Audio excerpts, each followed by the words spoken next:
अस्सलामुअलैकुम नादरीन, अल्लाह ताला से ये उम्मीद करता हूँ कि अल्लाह ताला ने आपको जहाँ पर भी रखा होगा अपने हिफ्ज़ व अमान में रखा होगा। नादरीन, आज एक ऐसी कहानी और एक ऐसी दास्तान आपके आगे रखने लगा हूँ, यकीनन आप लोग ना हिल कर रह जाएंगे। मैं ऐसे किस्से कहानियों पर यकीन नहीं रखता था। हमेशा मैं ये सोचता था कि लोग इस तरह की जो बातें करते हैं ना, जो मन बिपता सुनाते हैं, इसमें कोई ना कोई जो है ना सरकमस्टांसेस कहानी के अगेंस्ट होंगे जो लोग पोशीदा रखते हैं। मैंने आज इस बेटी को, चाहत को जो है ना अपने स्टूडियो में बुलाया। 2 दिन से मेरा इनके साथ कांटेक्ट चल रहा था और मैं इनकी स्टोरी पर यकीन नहीं कर रहा था। आपको पता है कि मैं जहाँ दीदा बंदा हूँ, मेरे मुंह से निकला हुआ लफ्ज़ आप लोग ये समझते हैं कि अब ये बात ऑथेंटिक है। और मेरा काम ये बनता है, मैं किसी भी चीज़ को आपके आगे रखने से पहले जो है ना उसको पूर्ण नतार लूँ, उसका नेगेटिव पॉजिटिव आगे पीछे के सारे हालात का जायज़ा ले लूँ। नाज़रीन, कहानी इतनी ज़बरदस्त है कि आपने गौर से सुननी है और आप यकीन रखिएगा कोई ऐसी बात नहीं होगी जो मैं आपसे पोशीदा रखूँगा। फैसला आप लोगों ने करना है, झूठ क्या है, सच क्या है। मैंने प्रोग्राम ये जो किया है, इसके पीछे का जो मामला था वो क्या है, मैं क्या करना चाहता हूँ, क्यों मैंने ये प्रोग्राम कर दिया। हालांकि इस तरह की नॉन लैंग्वेज मैंने कभी किसी प्रोग्राम में की है और ना ही आइंदा मेरा कोई प्रोग्राम है कि मैं आइंदा भी कोई इस तरह के जो है ना प्रोग्राम करूँगा, मुझे इस तरह के अल्फाज जो है ना इस्तेमाल करने पड़े। लेकिन अब प्रोग्राम इतना शदीद और इतना भयानक, इतना दुखी है कि इसमें जो है ना अल्फाज मुझे इस्तेमाल उस तरह के करने पड़ेंगे, तभी बात आपको सामने या मंजरेआम पे आएगी। ये बच्ची थी 5 साल की, इसकी एक बहन थी। अब इसकी जो बहन थी ना वो सगी थी और उसने जो है ना यहाँ लाहौर हीरा मंडी के अंदर जो है ना अपनी रिहाइश रख ली। 10 साल की जब ये बच्ची मज़ीद उसके पास, 5 साल की उम्र में उसके पास आ जाती है, माँ बाप फौत हो जाते हैं। बड़ी बहन जो हीरा मंडी में रिहाइश रख के बैठी थी वो इसको अपने पास बुला लेती है। 10 साल जो है ना मज़ीद, यानी 15 साल की जब ये हो जाती है ना, तो फिर ज़ाहिर है आपको पता है 2 साल के बाद जो है वो NIC बन जाता है, बंदा बालग हो जाता है। 15 साल की उम्र में उस बहन ने, सगी ने इसको काम धंधे पे डाल दिया। इस बच्ची के साथ इंसानियत सोज वाक़यात हुए। लोगों ने और दरिंदों ने हीरा मंडी के अंदर इसके जिस्म को नोचा। ये बच्ची जो है जालमों की और जो हवस के पुजारी हैं उनकी शिद्दत और नफरत का शिकार बनती गई। और आपको पता है फिर वहाँ पे क्या होता होगा। इस बच्ची को जब ये बालग हो जाती है, इसका जो बहनोई था, आप ये देखिए कितनी अजीबोगरीब बात आपको बता रहा हूँ। इसका बहनोई, जाहिर है कि आपको फैमिली हिस्ट्री में किसी की अगर फैमिली हिस्ट्री में आप होंगे तो आपको NIC बनेगा। ये बहनोई इसका जो होता है ना, इसको अपनी सगी बहन शो करता है और अपनी फैमिली हिस्ट्री में इसको एंटर करवाने के बाद इसका NIC बनवाता है, जो आप स्क्रीन के ऊपर देख रहे हैं। अब इसमें आप बल्दिया देख लें, वही सेम है। और ये जो है ना इसके बहनोई का NIC है। आप इसमें भी बल्दिया चेक कर रहे हैं, वही बल्दिया था जो इस बच्ची की लिखवाई गई है। यानी उसने अपनी फैमिली हिस्ट्री में इसको एंटर करके बच्ची को जो है अपनी सगी बहन बनाकर जो है ना, हालांकि वो इसका बहनोई था, उसने इसका NIC बनवा लिया, पासपोर्ट बनवाया और इस बच्ची को दुबई ट्रैवल करने के लिए भेज दिया। आपको मैं बताता होता था कि यहाँ से जो है ना शुरफा की बच्चियों को जो है ना, बड़े ओंग फोंग किस्म के जो बंदे हैं ना, मैं क्या उनको कहूँ, वो यहाँ से बच्चियों को झांसा देकर दुबई में जॉब दिलवा देंगे, वहाँ पर क्लबों के अंदर उनको सेल कर देते हैं। पहली दफ़ा ये बच्ची जब जाती है तो ये 3-4 महीने दुबई के अंदर जो है ना, यानी कि ट्रैवल वीज़े पे गई थी और ये विजिट वीज़ा होता है। 3 महीने से जाकर वहाँ पर रक्सो सुरूर की जो महफिल थी उनकी ये जीनत बनी है। और वहाँ पर भी इसके साथ क्या होता रहा, ये भी एक बड़ी लंबी रूदाद है। इसके जिस्म को वहाँ भी नोचा गया और हर तरह से इसको इस्तेमाल किया गया। इंसानियत सोच इसके साथ बेशुमार वाक़यात हुए, लेकिन ये बेचारी क्या करती। आप सोचे ना कि इसके पास तो अपना पासपोर्ट, वो 3 महीने का वीज़ा था, उसका फिर ये पाकिस्तान आ गई। यहाँ पे हीरा मंडी में और दुबई के अंदर इसके साथ यही होता रहा। अब नादरीन कुछ वाक़या कुछ है ना इस तरह आगे होता है। इस बच्ची का बच्चा हो जाता है। बच्चा इसका यहाँ मेरे स्टूडियो में मौजूद है, लेकिन चूँकि वो बोल नहीं सकता, उसको सामने बिठाने का भी कोई फ़ायदा नहीं। अब वो जो इसका बहनोई है ना, उसको ये पता लग गया कि ये लड़की जो है ना इस दलदल से निकलना चाहती है। ये बच्ची जो है ना अब मेरे स्टूडियो में बैठकर, मेरी तो ये बेटी है, मेरे पास तो कोई भी है, मैं उसको बेटी के अलावा या बहन के अलावा बुलाता ही नहीं। आपको ये पता है उस बेचारी के साथ क्या हुआ है, ये ना देखें किसके साथ क्या हुआ, ये देखें इसके साथ क्यों हुआ है। अगर मुआशरे ने इसको अपनी बर्बरियत, चंगेजियत या अपनी फिरौनियत का निशाना बनाया तो उसमें से बेचारी का क्या कसूर था। ये तो 5 साल की उम्र में बहन के पास आई है। 15 साल के बाद उसे जब देख लिया कि अब ये मेरे काम धंधे के लिए आ गई है, उसने इसको इस्तेमाल करना शुरू कर दिया। अब इस बच्ची को जो है इसका बहनोई ब्लैकमेल कर रहा है और वो इसको कह रहा है कि तुम दोबारा इसी फील्ड में आ जाओ, हीरा मंडी आ जाओ। अगर तुम इधर उधर कहीं गई तो मैं तुम्हारे ऊपर केस बनाकर तुम्हें जेल में डाल दूँ और तुम गल जाओगी। अब इसका दूध पीने वाला बच्चा जो है ना शीरख्वार इसकी गोद में, ये किस तरह उसके बगैर रह सकती है? आपको पता है माँ तो सांप की भी हो, वो माँ ही होती है। आप उसके बच्चे की तरफ बढ़ेंगे वो भी आपको झपटेगी आपके ऊपर। एक चिड़िया का बच्चा है, आप घोंसले से निकालेंगे, चिड़िया अगर आपको कुछ नहीं ना कि तार पे बैठ के वो भी बददुआएं देगी आपको। माँ का रिश्ता कुछ ऐसा होता है। अब इस लड़की को आपने जरूर ये बताना है, उस जुर्म की दलदल में वापस जाना चाहिए या उस बहनोई से ब्लैकमेल होना चाहिए, दोबारा उस फील्ड को अडॉप्ट करना चाहिए। उसने इसके ऊपर एक मुकदमा दर्ज करवा दिया है। अब वो मुकदमा जो है ना 420 या इस तरह चोरी वगैरह की दफात के तहत वो करवा रहा है या करवा दिया है। मेरा इस चीज में कोई इंटरेस्ट नहीं है। असल बात यह है कि ये बुराई जो है इसको खत्म करने में मैं क्या रोल अदा कर सकता हूं। तो मैं चाहता हूं पहले ये बच्ची आपको बताएगा जो बातें मैंने आपको बताई हैं, क्या वो रियलिटी बनाई है, मैंने प्लांटेड शो कर दिया है। बेटे आपका नाम चाहत है जी। आपके बेटे इस वक्त एज कितनी है? अभी है 27 साल। 27 साल। बेटे आप मुझे ये बताएं, आप ये जो बातें मैंने की हैं आपने सारी सुनी हैं जी। आप ये बातें जरा दोबारा मुख्तसरन बताएं क्या आपके साथ हुआ जिंदगी में। मेरा नाम चाहत है, ठीक है। मैं छोटी सी थी, 5 साल की थी जब मेरी बहन मुझे अपने पास लेके आई। 15 साल तक जब मैं बड़ी नहीं हुई, ठीक है। इसलिए जब मुझे देखा कि मैं अपना कमाई करने जोगी हो गई हूँ, ठीक है, तो ये मेरी सिस्टर ने मुझे अपने इस गंदे काम में डाल दिया। मेरी बहन ने, जो मेरे बहनोई ने अपने नाम का शनासी कार्ड, ID कार्ड, पासपोर्ट सब कुछ बनवाया।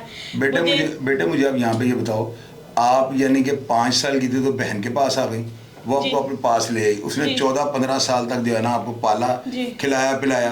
15 साल की उम्र के बाद उसने आपका गलत इस्तेमाल शुरू कर दिया जी। ऐसे है। आपके ऊपर उसने जो है गैर मर्द छोड़े, उन्होंने आपके साथ अपनी हवस बुझाई, दरिंदगी का निशाना बनाया। 2 नंबर काम भी करते थे। 2 नंबर काम भी करते थे। फिर उसके बाद आपके बहनोई ने जो है अपनी फैमिली के अंदर आपको एंटर करके आपका शनाख्ती कार्ड बनवाया। जी ऐसे ही। खुद को अपना भाई शो कराया यानी आप। शो कराया। अच्छा, फिर उसके बाद क्या हुआ? आपका वीजा लग गया? हाँ जी, मेरा वीज़ा लग गया। मुझे 3-3 महीने बाहर भेजते रहे हैं, ठीक है। उधर भी मैं इनको इतने पैसे भेजती होती थी, इधर से भी जब जाती थी एडवांस लेके सब कुछ करती थी। ये जुआ खेलता था, मैच खेलता है जुआ। क्या नाम है आपके बहनोई का? सलमान अली। सलमान अली जी।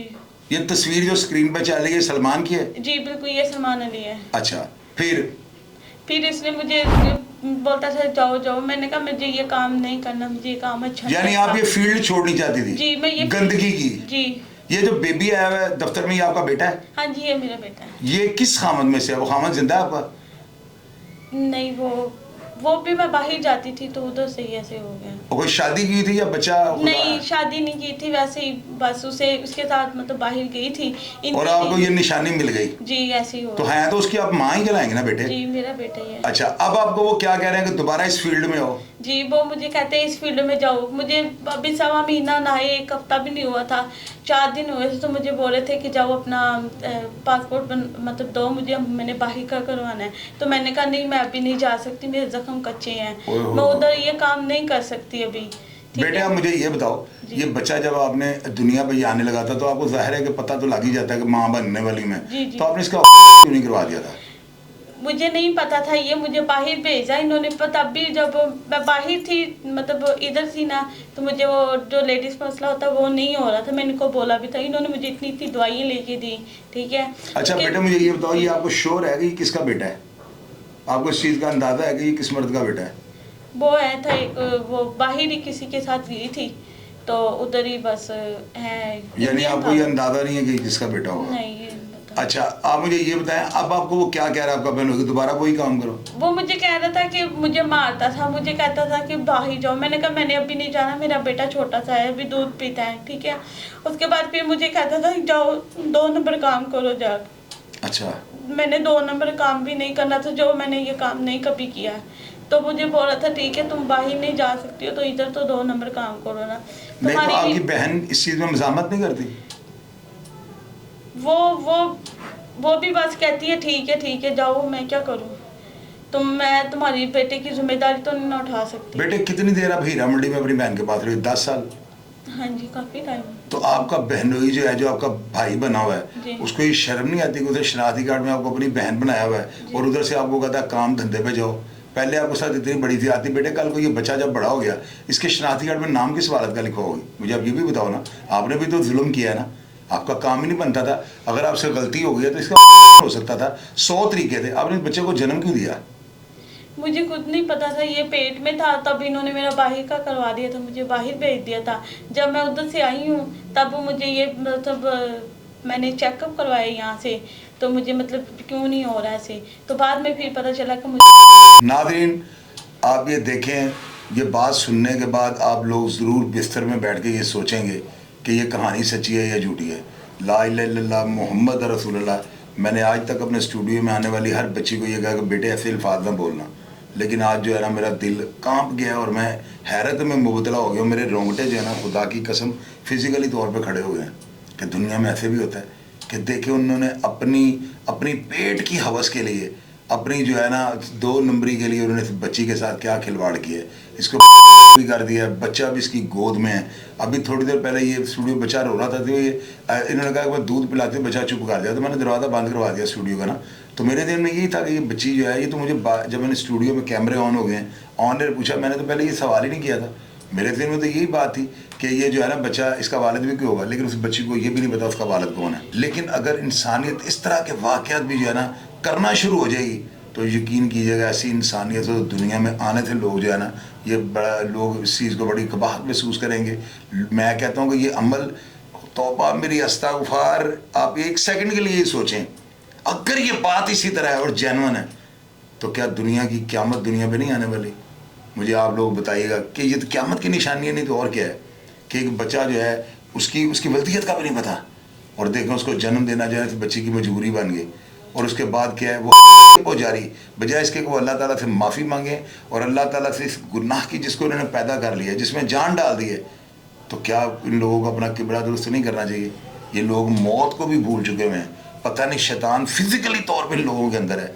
तो मैं आता रहा हूँ, मैं एक और बात बोलूँ जी करें बेटे, बिल्कुल करें। मुझे पेट में ही था ये, तब भी मुझे ये घर से बाहर निकालता था, कहता जाओ जिसकी गंदी औलाद है उसके पास जाओ, ये हम इसको जन्म नहीं कर सकते, ये वो वैसे नहीं कर सकते, तुम्हारा केस नहीं कर सकते, जाओ तुम उधर जाओ। मुझे इस बात पे मोहल्लेदार भी जहाँ पे ये रहते हैं वहाँ पे भी ये वो गवाह हैं, ठीक है। इन्होंने रात को 12 बजे भी मुझे घर से बाहर निकाल रहे थे, तो नीचे एक किराएदार है वो ऊपर आके कह रहे थे कि आप इस हालत में छोट बच्ची को पेट से बाहर निकाल रहे हो, आप लोग को शर्म नहीं आती। मुझ पे नहीं यकीन आ रहा, तो मोहल्लेदार भी हैं गवाह इस बात पे। हीरा मंडी के अंदर? नहीं, उधर वामिया कॉलोनी में।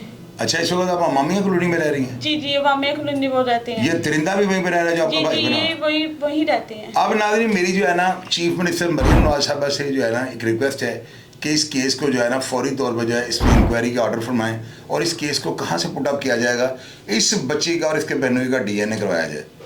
उसके बाद जो इसकी बहन है, जो सगी बहन है, उसका और इसका DNA करवाया जाए, ताकि पता लगे ये फैमिली है किसकी।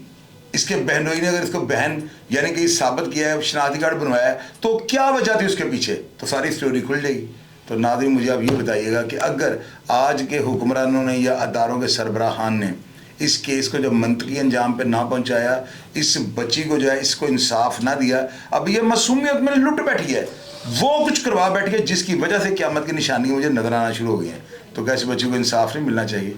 चीफ मिनिस्टर मरीम नवाज साहब अगर हुक्म सादर फरमा दें, तो क्या इस बच्ची के पूरी फैमिली का DNA नहीं होगा, और उसके बाद सारे हालातों वाक़यात सामने नहीं आएंगे? अब मैंने देखना यह है कि मेरे इस प्रोग्राम के बाद, इतने हसास प्रोग्राम के बाद, इतने बोल्डिंग प्रोग्राम के बाद, या इतने यूँ कह लें कि घटिया अल्फाज के इस्तेमाल होने वाले प्रोग्राम के बाद हुकूमत इसके ऊपर क्या एक्शन लेती है। और यकीनन चीफ मिनिस्टर मरीम नवाज साहबा की हिदायत के बगैर इस काम को किसी ने टच नहीं करना। तो मैं अदारों से ये रिक्वेस्ट करता हूँ कि खुदारा ऐसे केसेस जो है ना इनको हैंडल करें, वरना आने वाले वक्त में ये जो बच्चा इस दुनिया में आ गया ना, ये शूटर, मंशियात फरोश को किलर, कोई इस तरह का इंसान बन के माशरे में जो है ना एक बुरा रूप बन के सामने आएगा। तो लिहाजा एहतसाब होना चाहिए, और इस बच्ची को जिसका नाम चाहत है, इसको इंसाफ मिलना चाहिए। प्रोग्राम का फीडबैक लाजमी दीजिएगा, और अगर आप इस बच्ची के बारे में या मेरी स्टोरी के बारे में या किसी भी जो बात मैंने आपसे शेयर किया उसके बारे में कुछ भी जानते हो, और आपको सबूत मौजूद हो और बात हक़ाइक़ पर मबनी हो, कोई उसमें 2 नंबरी ना हो, तो कमेंट बॉक्स में लिखिएगा, ताकि अदारे उसको पढ़ सकें और इनके गिरेबान को हाथ पहुँच सके। वरना ये बच्चा जिसको अपने बाप का भी नहीं पता, आने वाले वक्त में नासूर होकर जो है ना माशरे में उभरेगा, और इसका जिम्मेदार हमारा ये जालिम माशरा होगा। आपको मैं इंशाल्लाह ताला कमेंट बॉक्स से रिप्लाई करने की कोशिश करूंगा। अपना ढेर सारा ख्याल रखिएगा जी। पाकिस्तान जिंदाबाद।